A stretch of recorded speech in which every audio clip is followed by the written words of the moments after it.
Recently हमारी constitution court ने कहा कि protest is not a crime. Agreed, हम कोर्ट से अग्री करते हैं कि प्रोटेस्ट एक क्राइम नहीं है। बट क्या अगर ये प्रोटेस्ट हमारी सरकार को डिस्टेबलाइज करने की कोशिश करे, इवन इंडिया को डिस्टेबलाइज करने की कोशिश करे, प्रोटेस्ट अगर पीसफुल हो, कोर्ट ने कहा ठीक है, बट इस प्रोटेस्ट में अगर सभी लोग, अधिकतर लोग अब्यूजिव हो जाए और उनकी जो इंटेंशन हो डिस्टेबलाइज करने की हो, तो क्या ये एक प्रोटेस्ट रह जाता है? नहीं, ये एक प्रोटेस्ट नहीं है, बट ये एक प्री प्लान, सोची समझा एक षड्यंत्र है, एक साजिश है हमारी सरकार को गिराना। जो अभी रिसेंट प्रोटेस्ट हुआ था कॉकरोच जनता पार्टी का, अगर आप इसे ध्यान दें तो जेनजी का नाम दिया गया था। अब क्या ये ऐसी जेनजी है जो गालियां दे? आप इसको कंपेयर करिए कि नेपाल में भी जेनजी का प्रोटेस्ट हुआ, बांग्लादेश में भी जेनजी का प्रोटेस्ट हुआ। ऑल दो इन दोनों कंट्री को शायद मतलब ही ना पता हो जेनजी का, क्योंकि वहाँ पे एक स्टूडेंट प्रोटेस्ट हुआ, वहाँ पे कुछ कमियाँ थी। बट इंडिया में क्या कमी थी? एक सिंपल पेपर लीक हुआ था। अब समझिए, जब ये पेपर लीक हुआ, नीट का पेपर लीक होता है, तो यहाँ पे वो रिस्पॉन्सिबिलिटी डालते हैं हमारे एजुकेशन मिनिस्टर पे। ठीक है, एजुकेशन मिनिस्टर ने रिजाइन भी कर दिया।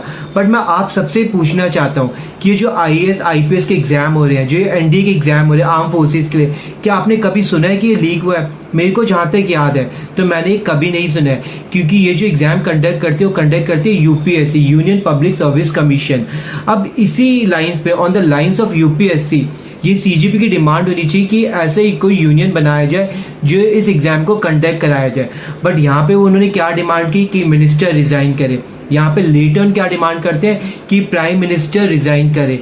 अब ये कौन होते हैं ये बोलने वाले कि ये रिजाइन करे? उनकी जो एक प्रॉब्लम थी या उनकी जो एक ग्रीवांसी थी उसे रिजॉल्व किया गया।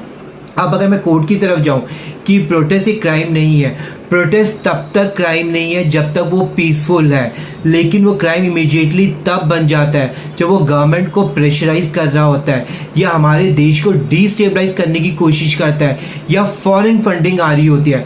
तो ये एक प्रोटेस्ट नहीं रहता, ये देश को गिराने की साजिश होती है। सेम जैसे कि नेपाल में हुआ था, बांग्लादेश में हुआ था। ये CGP प्रोटेस्ट का जो मंशा थी बिल्कुल एग्जैक्टली यही थी। उन्होंने सोचा कि नेक्स्ट बांग्लादेश या नेपाल की तरह ही सरकार का हाल हो। बट हमारी गवर्नमेंट इंटेलिजेंट है, उन्होंने टाइमली एक्ट भी किया और रिएक्ट भी किया। बट समझना हमें आगे ये होगा कि CGP बेसिकली क्या चाहती है, क्योंकि अभी तो उन्होंने ये डिमांड रखी, अब वो कह रहे हैं प्रेशर ग्रुप की तरफ काम करेंगे। बट शायद उनको ये नहीं पता कि इंडियन कॉन्स्टिट्यूशन में एक अपोजिशन भी होती है और हमारे लीडर अपोजिशन राहुल गांधी है। तो अपोजिशन पार्टी ही प्रेशर ग्रुप की तरह काम करती है, तो उन्हें कोई प्रेशर ग्रुप को रिप्लेस करने की जरूरत नहीं है, ना कि प्रेशर ग्रुप बनने की जरूरत है। उनकी क्लियर मंशा है एक पॉलिटिकल पार्टी बनने की।